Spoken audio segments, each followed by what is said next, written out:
कितना कमा लेते हो तुम? कितना कमा लेते हो तुम? वही 18,000? मैं कोशिश कर रहा हूं सुमन। बनारस की तंग गलियों में स्थित उस पुराने मकान की रसोई से बर्तनों के टकराने की आवाजें आ रही थीं, जो सुमन के मन में चल रहे तूफान का स्पष्ट संकेत थी। बाहर आंगन में पुरानी कुर्सी पर बैठे राघव के कानों में यह शोर किसी खतरे की घंटी से कम नहीं था, लेकिन वह चुपचाप अखबार में सिर गड्ढाए बैठा था। गोधूली बेला का समय था और गंगा किनारे आरती की तैयारियां शुरू हो चुकी थीं, मगर सुमन और राघव के घर में शांति कोसों दूर थी। शादी के 7 साल बीत चुके थे और इन 7 सालों में सुमन के सपनों का महल दरकते दरकते अब एक खंडहर बन चुका था। उसे लगता था कि शादी के बाद उसकी जिंदगी किसी रानी जैसी होगी, लेकिन हकीकत यह थी कि उसे हर छोटी छोटी चीज के लिए बजट बनाना पड़ता था। कितना कमा लेते हो तुम? वही घिसे पिटे 18,000 रुपए। महंगाई कहां पहुंच गई है और तुम्हारी तनख्वाह कछुए की चाल चल रही है। सुमन की आवाज में कड़वाहट थी। वह रोटियां बेलते हुए रसोई से बाहर झांकी और उसकी आंखों में आंसू और गुस्सा दोनों तैर रहे थे।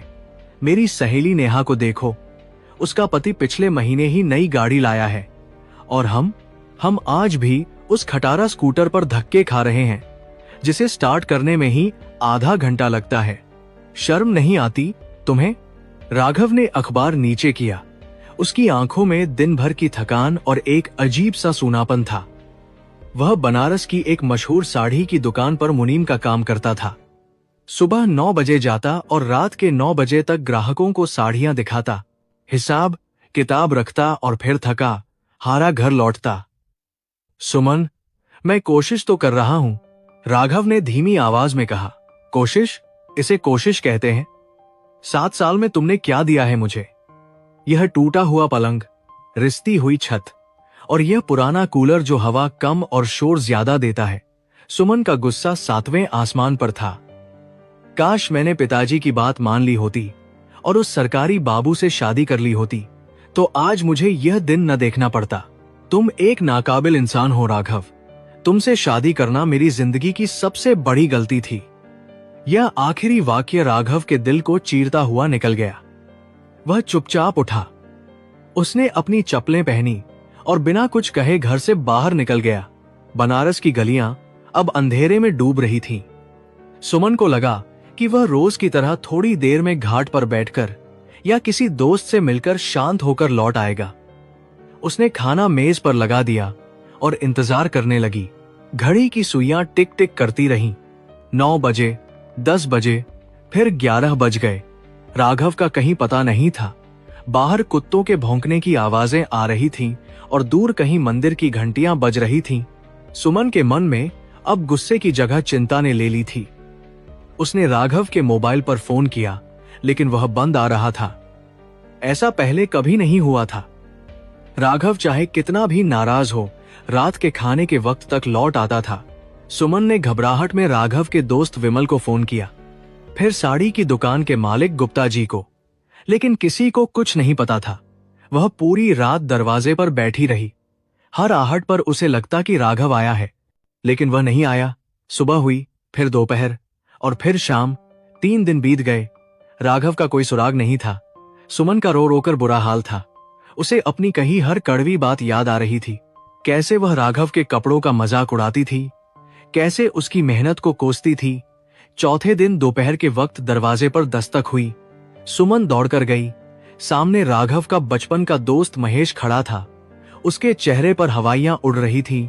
भाभी, राघव मिल गया है, महेश ने हाफते हुए कहा।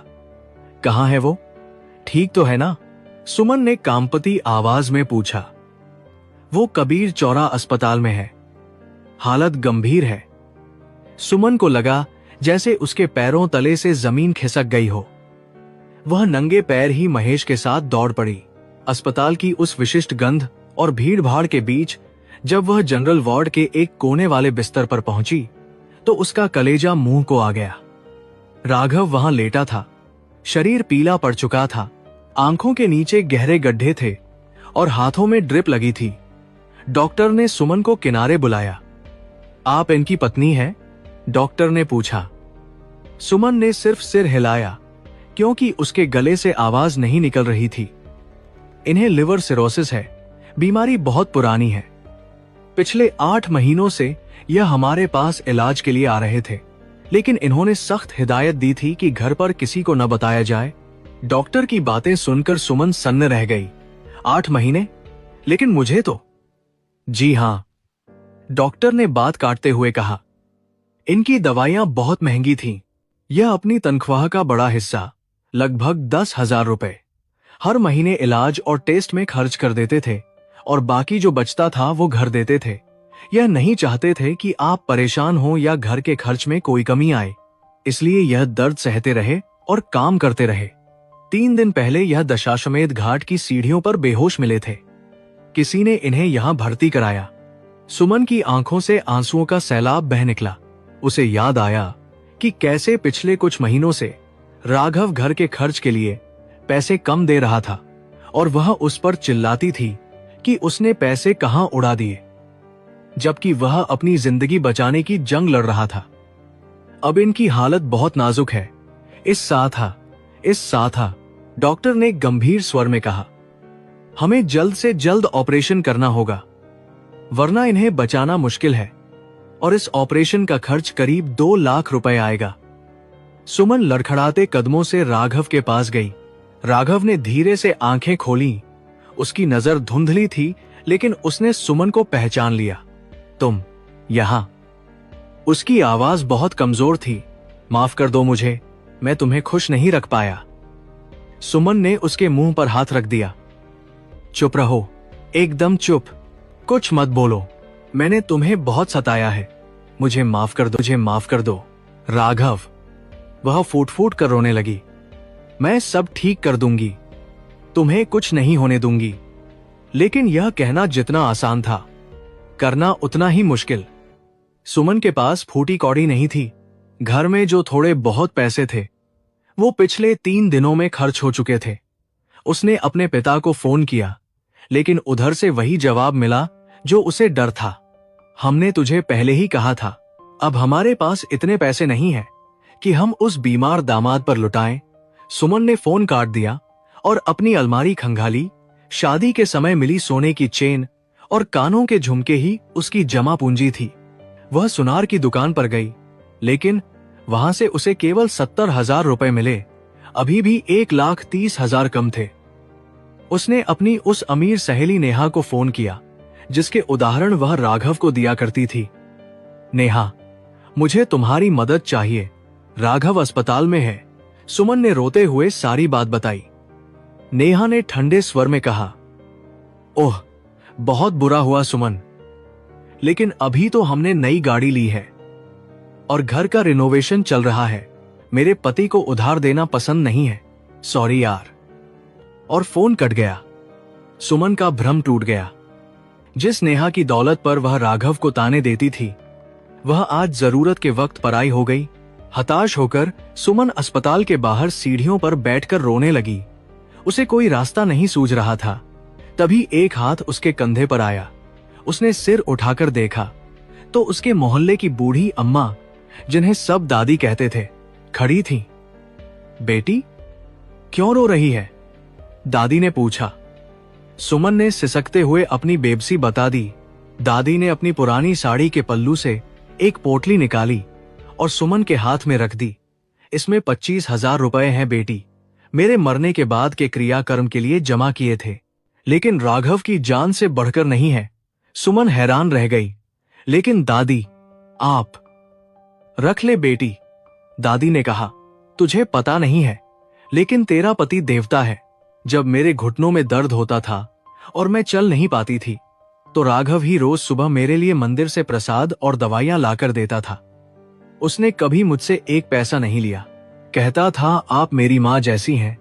सुमन की आंखें फटी की फटी रह गईं। राघव ने कभी इसका जिक्र नहीं किया था। बात यही नहीं रुकी। शाम होते होते मोहल्ले में खबर फैल गई कि राघव अस्पताल में है और उसे पैसों की जरूरत है। फिर जो हुआ वह किसी चमत्कार से कम नहीं था। पान वाले मिश्रा जी आए और उन्होंने 5,000 रुपए दिए।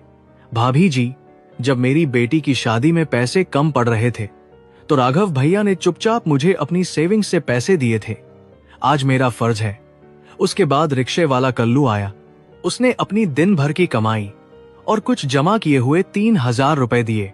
राघव भैया ने मेरे बच्चे की स्कूल फीस भरी थी जब मुझे टीबी हो गया था।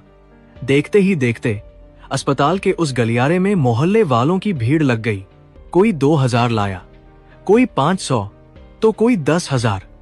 राघव ने अपनी खामोश मदद और अच्छाई से जो रिश्ते कमाए थे वो आज नोटों की गड्डियों से ज्यादा भारी थे।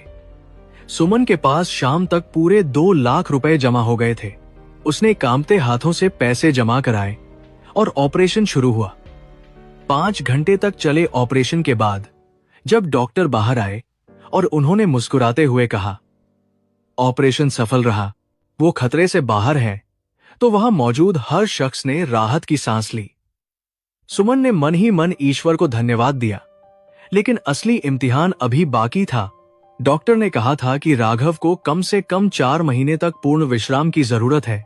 वह काम पर नहीं जा सकता था। घर का खर्च, दवाइयों का खर्च और आगे का जीवन कैसे चलेगा, यह सवाल सुमन के सामने मुंह बाएं खड़ा था। राघव को घर लाया गया। वह कमजोर था, लेकिन उसके चेहरे पर शांति थी। एक शाम सुमन ने राघव के पैर दबाते हुए कहा, कल से मैं दुकान जाऊंगी। राघव चौंका। कौन सी दुकान? गुप्ता जी की साड़ी की दुकान। मैंने उनसे बात कर ली है। तुम्हारी जगह मैं काम करूंगी जब तक तुम ठीक नहीं हो जाते। राघव ने विरोध करना चाहा। सुमन, वो काम बहुत मेहनत का है। दिन भर खड़ा रहना पड़ता है, साड़ियों के भारी बंडल उठाने पड़ते हैं। तुम नहीं कर पाओगी। मैं कर लूंगी। सुमन की आंखों में एक नया आत्मविश्वास था। तुमने सालों तक हमारे लिए यह किया, अब मेरी बारी है। अगले दिन से सुमन की नई जिंदगी शुरू हुई। बनारस के गोदौलिया बाजार की उस दुकान में काम करना आसान नहीं था। पहले ही दिन उसके पैर सूज गए, कमर में असहनीय दर्द हुआ, ग्राहकों की झिड़कियां और गुप्ता जी की डांट भी सुननी पड़ी। उसे समझ आया कि राघव रोज किस संघर्ष से गुजरता था। वह जिस 18 रुपयों को कम बताती थी, उन्हें कमाने में कितना पसीना बहता था। एक दोपहर जब वह ग्राहकों को बनारसी साड़ियां दिखा रही थी, तभी दुकान के बाहर एक कार रुकी। उसमें से नेहा और उसकी कुछ किटी पार्टी वाली सहेलियां उतरी। उनकी हंसी की आवाजें दुकान के अंदर तक आ रही थी। नेहा ने दुकान में प्रवेश किया और सुमन को काउंटर के पीछे पसीना पोंछते हुए देखा। वह ठिठक गई। अरे सुमन, तुम यहां? नेहा ने अपनी सहेलियों की ओर देखकर व्यंग्य से कहा, देखो तो, यह वही सुमन है ना जो बड़ी बड़ी बातें करती थी, आज बेचारी सेल्स गर्ल बन गई है। उसकी सहेलियां खीसे निपोरने लगी। सुमन का चेहरा शर्म से लाल नहीं हुआ, बल्कि तमतम गया। पहले वाली सुमन शायद छिप जाती, लेकिन आज की सुमन ने राघव की मेहनत का नमक खाया था। उसने साजी का पल्लू ठीक किया और नेहा की आंखों में आंखें डालकर बोली, हाँ नेहा, मैं यहां काम कर रही हूं। मेरे पति बीमार हैं और घर चलाने की जिम्मेदारी मेरी है। मैं मेहनत की रोटी कमा रही हूं, किसी के आगे हाथ नहीं फैला रही और न ही किसी दिखावे की जिंदगी जी रही हूं। उसने आगे कहा, और हां, याद है जब मैंने तुमसे मदद मांगी थी, तुमने मना कर दिया था, लेकिन मेरे पति ने जिन गरीब लोगों की मदद की थी, उन्होंने अपनी जमा पूंजी देकर उनकी जान बचाई। मुझे आज फक्र है कि मैं राघव की पत्नी हूं। सेल्स गर्ल होना शर्म की बात नहीं है, लेकिन मतलबी दोस्त होना जरूर शर्म की बात है। नेहा का चेहरा पीला पड़ गया। दुकान में मौजूद अन्य ग्राहक और गुप्ता जी भी सुमन की बातों से प्रभावित हुए बिना न रह सके। गुप्ता जी ने आगे बढ़कर कहा, बेटी, तुम बहुत अच्छा काम कर रही हो, इनकी बातों पर ध्यान मत दो। नेहा और उसकी सहेलियां वहां से चुपचाप खिसक गईं। उस दिन सुमन जब घर लौटी तो उसने राघव को यह किस्सा नहीं सुनाया, बस इतना कहा, आज मुझे बहुत सुकून मिला। वक्त बीतता गया। सुमन ने दुकान का काम बहुत अच्छे से संभाल लिया। उसकी मृदुभाषिता और ईमानदारी से दुकान की बिक्री बढ़ने लगी। गुप्ता जी ने खुश होकर उसकी पगार बढ़ा दी। 4 महीने बाद राघव पूरी तरह स्वस्थ हो गया। डॉक्टर ने उसे काम करने की इजाजत दे दी, लेकिन सुमन ने जिद की कि वह भी काम करना जारी रखेगी। अब हम दोनों कमाएंगे। सुमन ने कहा, मुझे अपनी पहचान मिल गई है राघव। 6 महीने बाद एक शाम वे दोनों 80 घाट की सीढ़ियों पर बैठे गंगा जी को निहार रहे थे। तभी वहां से एक औरत गुजरी। फटे पुराने हाल में वह नेहा थी। सुमन ने उसे पहचाना और आवाज दी, नेहा रुकी। उसकी आंखों में आंसू थे। पता चला कि नेहा के पति का व्यापार जुए और सट्टे में डूब गया था। सारा घर बार बिक गया और अब वे दाने दाने को मोहताज थे। जिस गाड़ी और बंगले का उसे घमंड था वह सब नीलाम हो चुका था। सुमन ने नेहा का हाथ थामकर उसे ढांढस बंधाया और कहा कि वह गुप्ता जी से बात करके उसे भी कोई काम दिलवा देगी। नेहा रो पड़ी और सुमन के पैरों में गिर गई। मुझे माफ कर दो सुमन, मैंने तुम्हारा बहुत मजाक उड़ाया। सुमन ने उसे उठाया। उस रात घाट पर ठंडी हवा चल रही थी। राघव ने सुमन का हाथ अपने हाथों में लिया और कहा, सुमन, तुमने मुझे मौत के मुंह से निकाला है। अगर तुम न होती तो। सुमन ने उसके होंठों पर उंगली रख दी। नहीं राघव, तुमने मुझे जीना सिखाया है। तुमने मुझे सिखाया कि असली अमीर वो नहीं जो तिजोरी भरता है, बल्कि वो है जो रिश्ते कमाता है। वो 20,000 जो दादी ने दिए, वो 5,000 जो रिक्शे वाले ने दिए, वो थी हमारी असली कमाई। सुमन ने अपना सिर राघव के कंधे पर रख दिया। हम अब अमीर हैं राघव, बहुत अमीर, क्योंकि हमारे पास एक दूसरे का साथ है और मेहनत की कमाई का सुकून है। वीडियो को लाइक करें और कमेंट में अपना और अपने शहर का नाम जरूर लिखें।